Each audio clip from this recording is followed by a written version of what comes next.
Hello folks, and welcome back to another edition of the Crypto Byte here on Market Rebellion YouTube. Don't forget to like and subscribe today if you enjoyed the content today. We're going to be talking about Bitcoin, the S&P, and many other assets leading up into the Ethereum merge this September. But first, Monte, how are you doing? What do you think of the markets recently? Doing well, CJ, doing well. And it's definitely been an interesting couple of weeks since we've done our last Crypto Byte, specifically in the equity markets, right? Equities continue to grind higher. We had a record amount of shorts in the S&P last week, yet still the equity markets continue to grind higher. So, we'll talk about how high we think those can go before they reverse, some things we're looking at as potential signs of an imminent reversal, and how that, of course, affects the crypto markets, because it is very important. If we've seen anything in the last few weeks, it's that the equity markets and their directionality is super important for the price action of crypto, and I expect that to be the case going forward here too. So ready to dive into some things. I know you've got some stuff regarding the Fed as well as the DXY, so I'm ready to dive into it. Yeah, well, let me ask you a question first. What do you make of the relative weakness Bitcoin has shown relative to the S&P 500? I mean, S&P has already, remade like 30% of its gains from the drop. Bitcoin had not so much on a relative percentage term. Yeah, that's a great point. And a lot of people have been pointing that out as well. Equities are, almost halfway back up to their previous all-time highs, whereas Bitcoin is still, a good 65% off its all-time high. A lot of room to the upside there. But one thing that's worth noting, if you just look at the NASDAQ chart or the S&P chart relative to the Bitcoin chart, is that much of the underperformance occurred during the price action to the downside.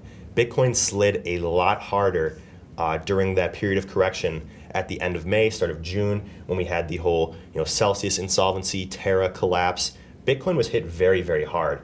And we actually have seen a relatively tight correlation to the upside. Yes, Bitcoin has kind of failed to outperform the equity markets like we'd expect it to with that high beta relationship.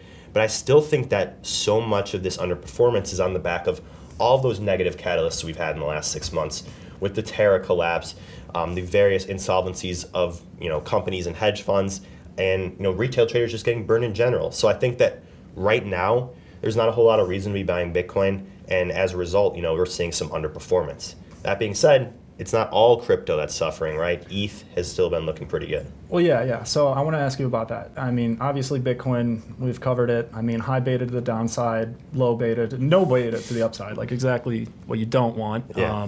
But one that has been providing high beta to the upside that's up drastically from its lows is ETH.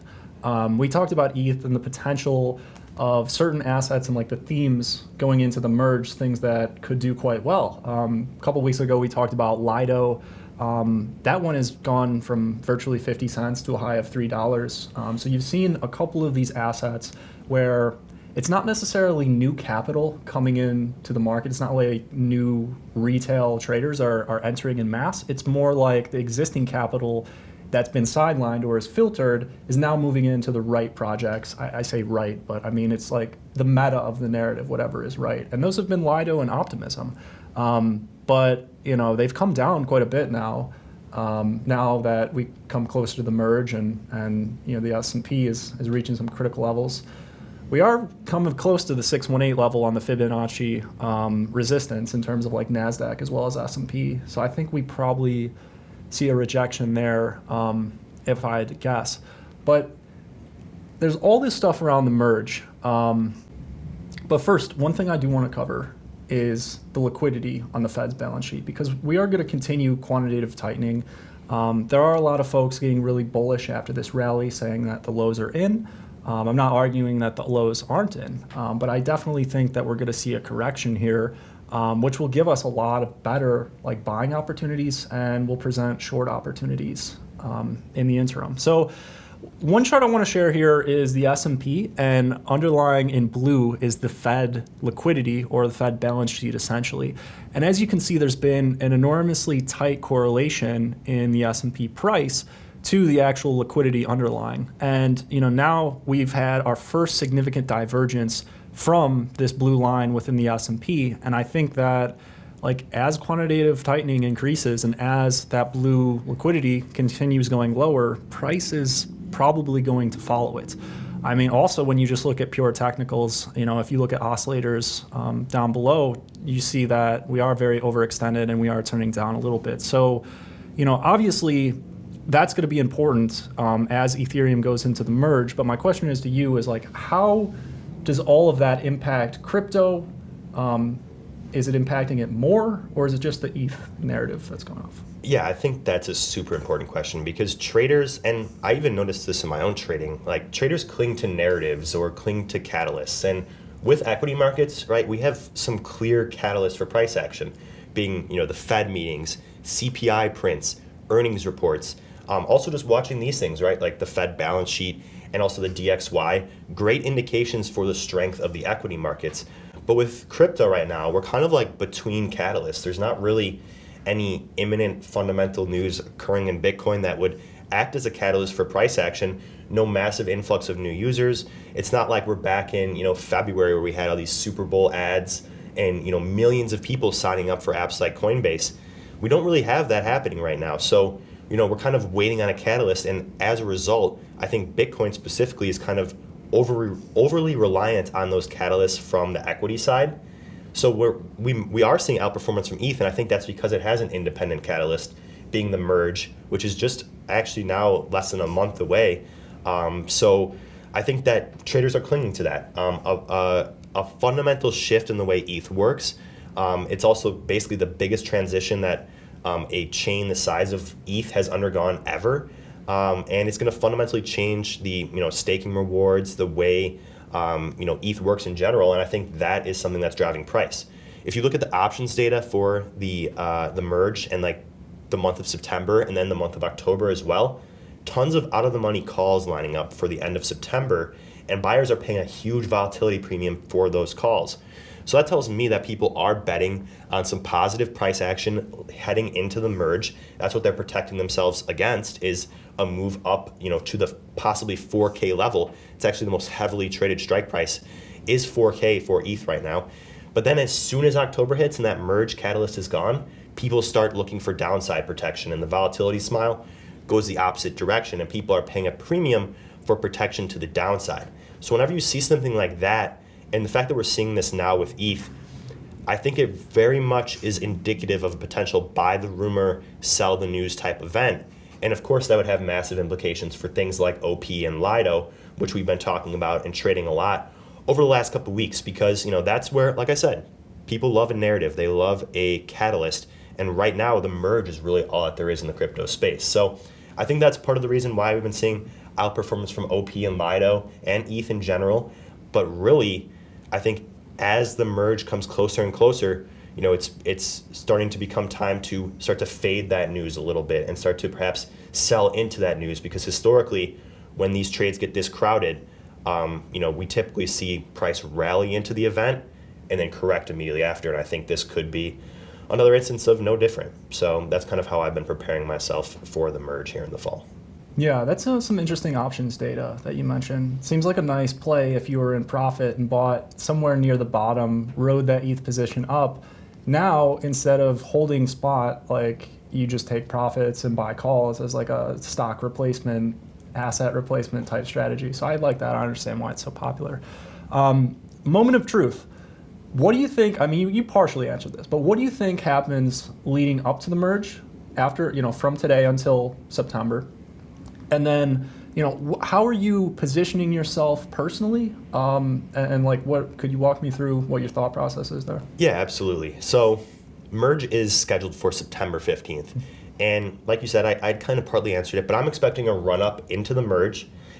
I could see ETH going perhaps to 2,500, and then a pretty staunch correction following that merge as we see tokens unlocked.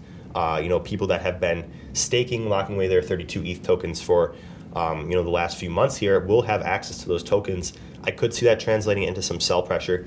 So what I'm doing still is right now I'm just, I've been buying spot ETH for the last few weeks. And essentially what I'm going to look to do is start playing some options calls as we get closer to the merge. I'm going to buy some downside protection post-merge. So perhaps looking at the October puts for ETH, perhaps maybe even sell a put spread right around current price. A call spread? A call spread right around current price. Just looking at where we are now, perhaps between 1,500 and 2K that is a range where I could see us falling back down into after, going parabolic leading into the merge. So, I'm just trying to capitalize on that volatility. I think we'll have a lot of volatility in the few days surrounding that merge. And I will be looking to, perhaps either, like you said, sell some calls or buy some puts as they get cheaper heading into the merge, just to protect myself from possible sell pressure from that unlock and just, a general sell the news event. So right now I'm still bullish, and when you're talking about things like specifically ETH, obviously there's still the importance of the equity markets we need to watch to see if the S&P can continue to perhaps grind higher. But ETH has shown some independent strength. So for those reasons, I'm continuing to buying spot here, but I am looking to, protect myself to the downside immediately following the merge because I am expecting a bit of a correction there. So that's basically the gist of how I'm playing it, for the next couple of months here. But when it comes to OP and Lido, I think those two assets are going to show a lot more volatility. They are seeing a ton of perpetual futures volume, and I think there'll be a lot of opportunity for those, not just to the upside, also trading those to the downside as well. And I know you've been watching, things like OP and Lido. So any thoughts on the merge from you? What are you kind of looking at here as we get closer? I think the merge is obviously a narrative and a catalyst that has allowed Ethereum to outperform to the upside when compared to something like Bitcoin. And then, of course, you have the themes like Lido, Matic, and Optimism that have come with it. But I think that regardless of the merge, the reason that Ethereum has been able to have such bullish and risk-on price action is because of the favorable price action that we've seen in the S&P. I think if the S&P tops today, just saying hypothetically, not saying it is the top, but if it did top today, would you still think that ETH would rally or be able to rally into the merge? I mean, I don't. No, I don't think so. I mean, we haven't seen any. I mean, look at the chart historically. We haven't seen any signs of ETH showing, genuinely independent strength relative to like the S&P. So if the S&P does see a sharp correction and we do head back down to retest those levels, I expect an interim pullback for ETH. But still, I think that even if the S&P pulls back down, then starts to consolidate, after a period of a relatively sharp correction, I think during that consolidation, we could see ETH rally into the merge, just based on what we're seeing from the options side of things. From an options notional value perspective, ETH has actually surpassed Bitcoin in notional value for options. So a lot of people are trading those right now. And I think that could potentially, even if the S&P just consolidates, I think that could allow ETH to run. But if we see negative price action in the equity markets, you can bet that we will see negative price action in Bitcoin, negative price action in ETH, and exceedingly negative price action in things like OP and Lido. So in the immediate term, yeah, I definitely agree that there will be a one-to-one correlation, especially on red days, between the equity markets and ETH. So still a very important correlation. And if you were looking to buy spot ETH right now, it might be best to wait for that correction to play out. Because like you pointed out, CJ, the S&P is a bit overextended, far from where the Fed balance sheet is. The DXY is turning up. Lots of negative catalysts from an equity perspective that could pull ETH down with it. Yeah, rates as well, right? Mm-hmm. Yeah, I mean, the S&P chart is quite interesting because it's just you can almost feel how painful it is for the shorts because it's a logical level that one would short, right? Especially after a drop like this, but it's just not, this melt up is just very painful for anyone holding puts. And, they say that a true bear market wrecks both the bulls and the bears until they eventually capitulate. So I think we're definitely close to the end of where the bears are going to have to get out of their short positions, and then you're going to have to truly see, is there authentic spot demand to buy up here? I don't think there is necessarily, so I'm waiting for a pullback in that, and we'll see how high we go here in the interim. We're trading at 4,300 right now, but we want to make this one of the most actionable crypto podcasts on YouTube.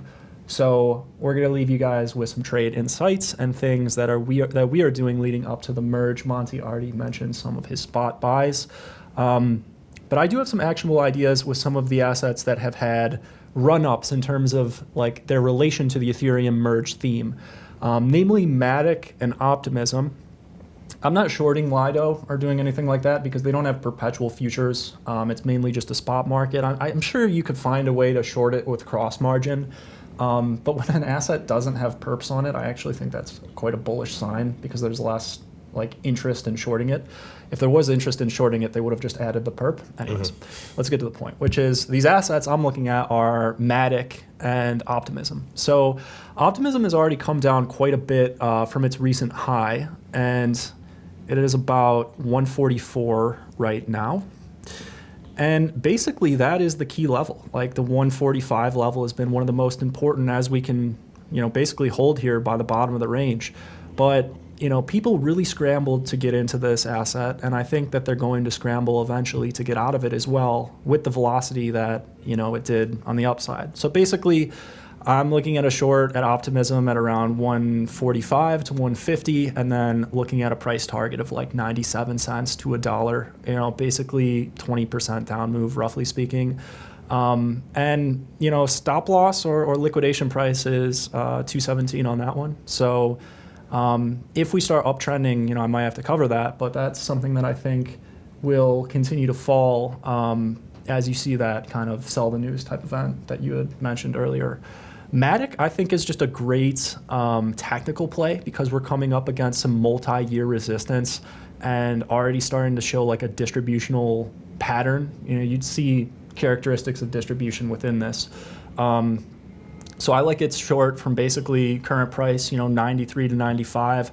And I'm looking first target, it's basically 82, midpoint of the range, and then the range low at roughly 70 cents.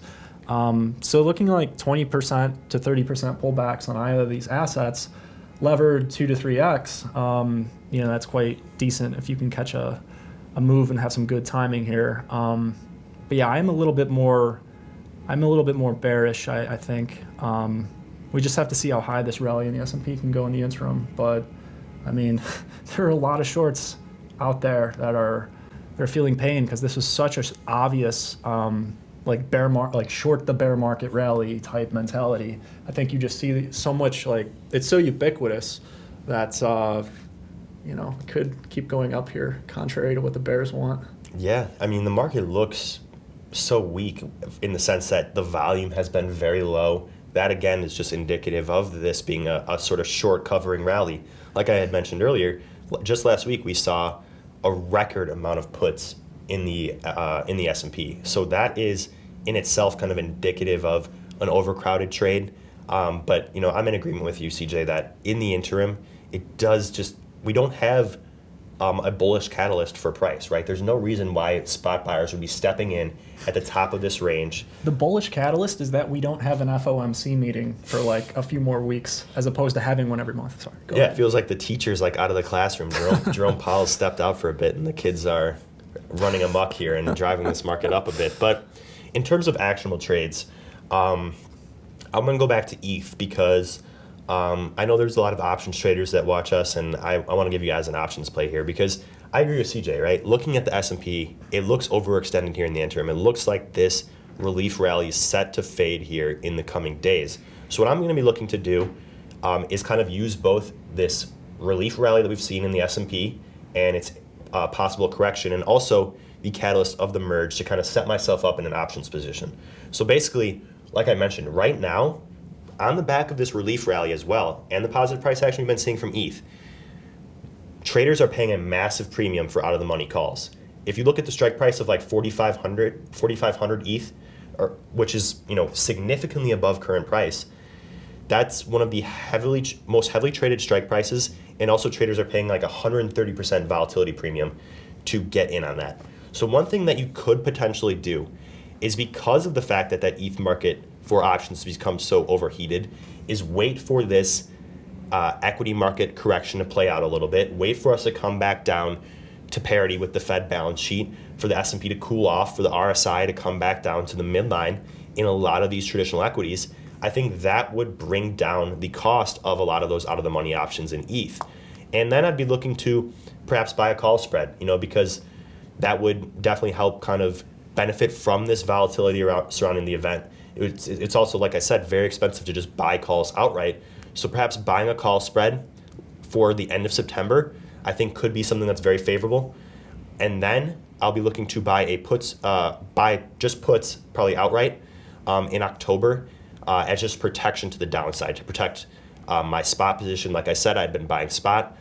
So that's basically how I'm planning to trade this merge as a catalyst. Do you have any like specific dates? So September 30th. Like strikes as well. Yeah, September 30th. I'll be looking, perhaps selling, that heavily traded call at around 4,500, and then buying a call at like 2,500 or something like that, and putting on a spread in that regard, because I do think it's going to be very volatile. So I'm just trying to set myself up to capture some of that volatility. Sell a call at the high end of that out of the money range, because like I said, the volatility premium is crazy high right now. So looking to put on a bullish call spread end of September, and then put on some puts in October. But all of that's contingent on what we see here in the next couple of days to weeks in the equity markets. And I think patience really pay off in terms of kind of waiting for a more favorable entry in these ETH options. So that's kind of where I'm at right now. And in the meantime, I very much like looking to the downside in a lot of these overextended assets, like you pointed out, Matic, OP. I think from a technical perspective, they are looking set to correct very harshly if we see a correction in traditional equities, and I'm planning accordingly. Well, there you go, folks. That's Monte, the volatility harvester. Last asset that I will throw in the bunch that I think is rather weak that we have not mentioned is Near Protocol. So that is another one I am currently short, looking basically for a target of like 450. We're trading at 530 right now. But basically, this one is not really part of the ETH merge narrative, but it had a conference that is occurring in a couple weeks, NearCon. So presumably a little bit of speculation around that, starting to finally see some weakness. So, throw that one to the bunch. But that's basically what we're looking at, and really all I have to say in terms of what we're looking at into the merge in the next month and a half. Anything you'd like to wrap up with, my friend? No, I think that's all we got for today. As always, if you guys want to hear more, we're always in the crypto room, which you can check out at marketrebellion.com/try crypto. Myself, CJ, and an active community of traders are always in there sharing ideas, talking about the market, and we'd love to chat with you guys, so definitely check that out. And please don't forget to like and subscribe. It really helps us out. But that's all we got. So have a great rest of your day. Happy trading, and we'll see you guys again next time.